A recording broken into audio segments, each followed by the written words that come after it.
Hello everyone, welcome to today's video. Today I'm going to be showing you how you can create secure credentials inside of Make.com. Now you probably have seen a video that I posted a while ago about how to create secure credentials in N8N. I'm going to essentially show you how to do the same thing but in Make.com. So, as I'm sure you are well aware, whenever you review most API documentation, let's just take Airtable for example, as I will be using this to demonstrate.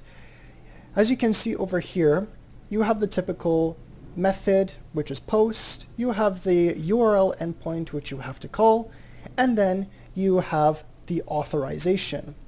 Now, as you can see over here, most of the times the authorization will be contained within the header.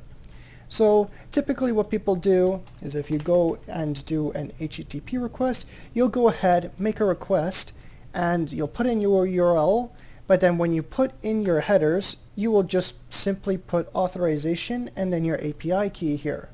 Now are a couple of reasons why you shouldn't do this.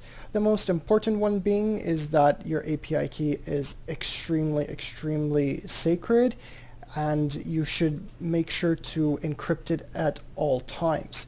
Especially if you are working with clients and you're selling solutions, you want to make sure that there is no possible way that anybody can get access to that API token.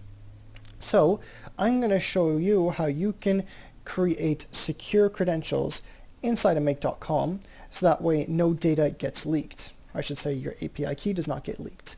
So again, we are going to be using the HTTP request, but instead what we're going to do is you're going to come down here and you're going to come to make an API key authorization request. So now when you pop this open, it looks pretty much the exact same, but except you're going to have choose credentials over here. So come over here, click add a credential, and then you'll see my API key, or this is just the name that you'll give it. In this case, I'm just going to call it YouTube example. Okay? And then here, key is where you're going to be placing the API key. Now, it depends on the API documentation of the application you are using. Sometimes you won't simply just put the API key. You have to put, let's say for example here, you're putting bearer, space, and then your API key. So why don't we go ahead and do that using Airtable. So here I have just an example, and we're going to create some additional examples. Come over here, get a new token.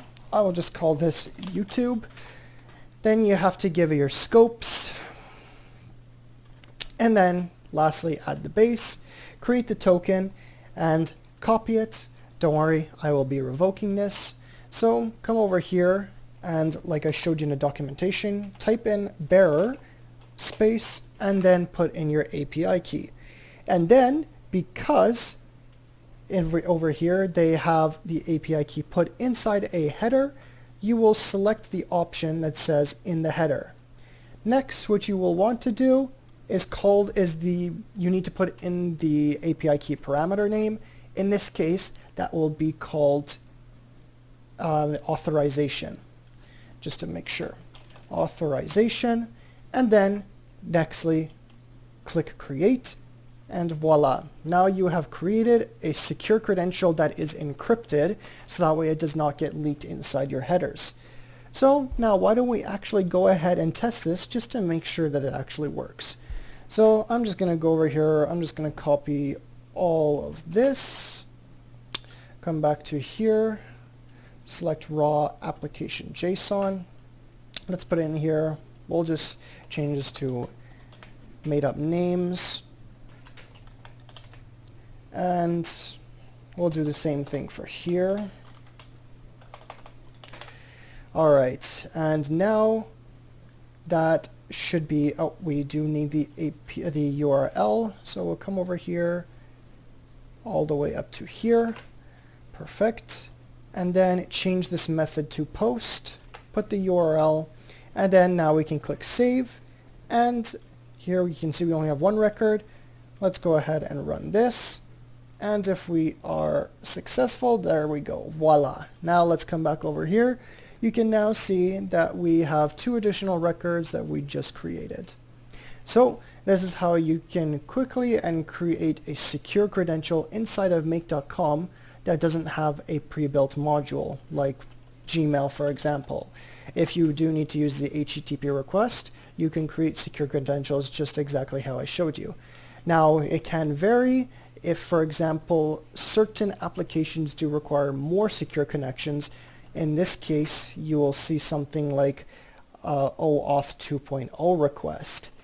So that would be a more secure way of doing it, and only certain types of applications actually do require it. However, this is how you can quickly and effectively create secure credentials in Make.com. Let me know if you have any questions in the comments, and I will see you in the next one.